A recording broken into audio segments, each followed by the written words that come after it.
itu memori dalam komputer. Oke, secara sederhana, memori dalam teknologi komputer merupakan sebuah ruang penyimpanan sementara atau permanen yang digunakan untuk menyimpan suatu data. Memori berbeda dari media penyimpanan seperti hard disk atau SSD dikarenakan memiliki kecepatan akses data yang lebih tinggi. Analogi sederhananya dapat dibayangkan memori komputer itu seperti meja kerja dan lemari buku. RAM adalah meja kerja tempat kita meletakkan barang yang sedang dipakai, cepat diakses tapi tidak menyimpan lama. Sedangkan penyimpanan seperti hard disk adalah lemari buku, penyimpanan untuk jangka panjang tetapi lebih lambat untuk diakses. Masih sejarah perkembangan awal mula memori dalam komputer dapat terbentuk.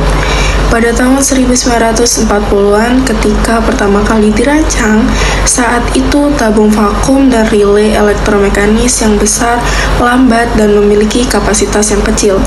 Lalu pada tahun 1950-an magnetic drum memory diperkenalkan.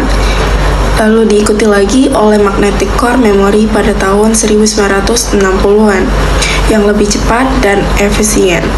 Kemudian pada tahun 1970-an, memori semikonduktor seperti DRAM dan SRAM mulai menggantikan teknologi lama. RAM berbasis chip ini lebih kecil, cepat, dan hemat daya. Lalu di akhir tahun 1990-an, DDR-RAM atau Double Date Rate RAM mulai digunakan terus berkembang hingga dengan kecepatan dan kapasitas yang lebih tinggi. Kemudian, untuk penyimpanan permanen, SSD mulai menggantikan hard disk pada tahun 2000-an. SSD menggunakan memori flash yang lebih cepat dan tahan lama. Teknologi terbaru seperti NVMe SSD membawa kecepatan transfer data yang sangat tinggi, menjadikan memori komputer semakin penting dalam mendukung perangkat modern. Perkembangan memori komputer dari waktu ke waktu telah menjadikannya lebih cepat, lebih kecil, dan lebih efisien. Teknologi ini terus memainkan peran penting dalam mendukung komputer modern dan berbagai perangkat pintar yang kita gunakan dalam kehidupan sehari-hari. Fungsi memori menyimpan data dari perangkat input hingga dikirim ke aritmetik dan logik unit ALU. Memori menyimpan data yang diterima dari perangkat input seperti keyboard, mouse, atau sensor sebelum data tersebut diproses oleh CPU. Memori juga menyimpan instruksi program yang akan dieksekusi oleh CPU, baik itu perintah pengolahan data maupun logika operasional.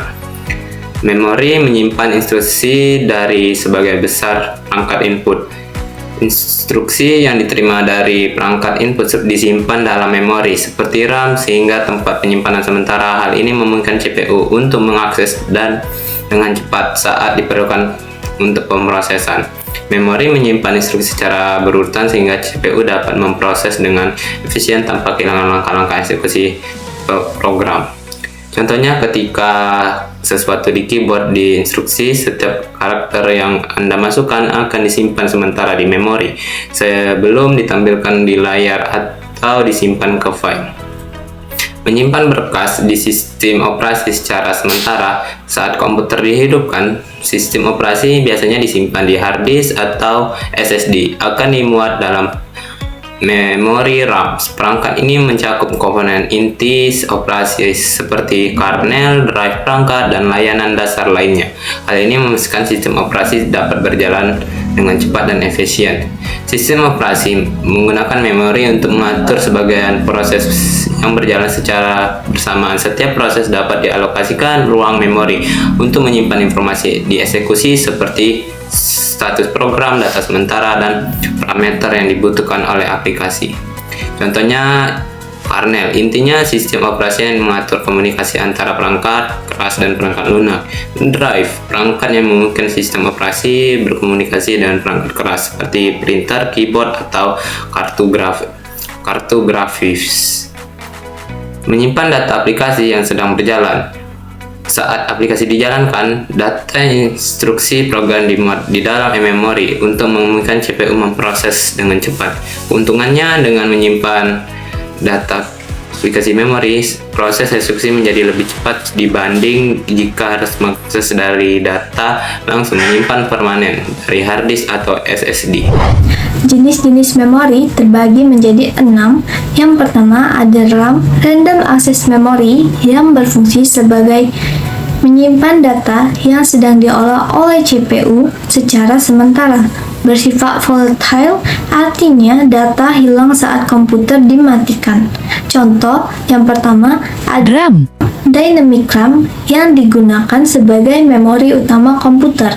Yang kedua ada ASRAM, Static RAM, lebih cepat dari DRAM, digunakan dalam cache.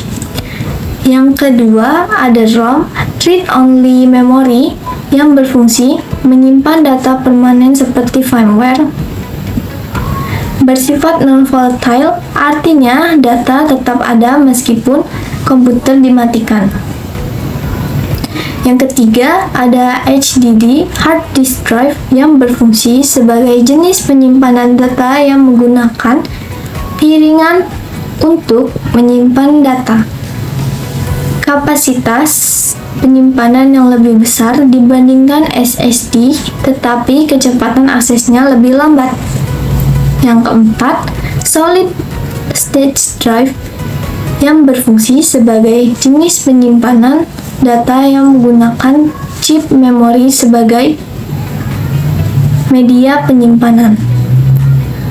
Lebih cepat dan lebih tahan lama dibandingkan hard disk tradisional. Yang kelima, ada cache, yang berfungsi sebagai memori berukuran kecil yang berfungsi sebagai buffer antar CPU dan RAM, menyimpan data yang sering digunakan untuk mempercepat akses data. Yang keenam, ada USB flash drive, yang berfungsi sebagai media penyimpanan data yang menggunakan chip memori flash dan dapat digunakan untuk mentransfer data antar perangkat. Cara kerja memori. Yang pertama, data yang dimuat oleh suatu memori. Ketika kita menghidupkan komputer atau membuka sebuah program, data yang diperlukan seperti sistem operasi, aplikasi, file-file yang terkait akan dimuat dari penyimpanan permanen, yaitu hard disk atau SSID, ke dalam RAM. Ada juga jenis-jenis data yang dimuat oleh memori, yaitu pertama, instruksi program atau aplikasi yang sedang dijalankan. Yang kedua, data pengguna, data yang diinput pengguna seperti dokumen, gambar, atau angka. Yang ketiga, sistem operasi, file inti sistem operasi yang diperlukan untuk menjalankan perangkat. Ada juga data yang diproses oleh memori. Ketika prosesor akan mengakses data yang tersimpan di dalam RAM untuk melakukan berbagai tugas, seperti perhitungan, pengelolaan gambar, atau pemuatan video. Karena RAM memiliki akses kecepatan yang tinggi, prosesor dapat bekerja dengan sangat cepat. Contohnya saja, ketika kita mengetik dokumen di Word, setiap huruf atau perubahan yang kita buat disimpan secara sementara. Sebelum kita menekan tombol save, file tidak akan tersimpan ke hard disk atau SSD. Contoh kedua yaitu proyek desain grafis atau video. Ketika saat mengedit gambar di Photoshop atau CorelDRAW, atau saat mengedit video di Adobe, file proyek disimpan sementara di RAM untuk memungkinkan perubahan cepat. Ketika menyimpan proyek, data ke RAM ditulis ke SD atau hard disk. Jadi, kesimpulan dari PPT ini adalah memori komputer adalah elemen penting yang memungkinkan komputer berfungsi dengan efisien dan responsif. Memori digunakan untuk menyimpan data dan instruksi, baik komputer tidak akan mampu bekerja dengan cepat dan lancar. Memori komputer dapat diklasifikasikan menjadi dua jenis utama, memori utama dan memori penyimpanan sekunder. Memori utama seperti RAM atau Random Access Memory bersifat cepat dan sementara, digunakan untuk menyimpan data yang sedang aktif diproses oleh CPU. Di sisi lain, memori sekunder seperti hard disk drive atau HDD dan solid state drive atau SSD menawarkan kapasitas penyimpanan yang jauh lebih besar tetapi dengan kecepatan akses yang lebih lambat. Selain itu, ada cache dan register yang merupakan bagian dari memori internal CPU. Memori ini jauh lebih cepat daripada RAM dan berfungsi untuk menyimpan data atau instruksi yang sering digunakan, sehingga mempercepat kinerja sistem secara keseluruhan. Dalam beberapa dekade terakhir, perkembangan teknologi memori telah mengalami lompatan besar. Contohnya adalah memori berbasis flash seperti SSD yang jauh lebih cepat dan efisien dibandingkan HDD tradisional. Kedepan, teknologi baru seperti memori optik dan memori berbasis kuantum memiliki potensi untuk mengubah cara komputer menyimpan dan memproses data. Memori komputer juga menghadapi tantangan seperti keterbatasan kapasitas dan kecepatan dalam menghadapi volume data yang terus meningkat. Oleh karena itu, inovasi terus dilakukan untuk menciptakan memori yang lebih cepat, lebih hemat energi, dan memiliki kapasitas yang lebih besar. Sekian, terima kasih.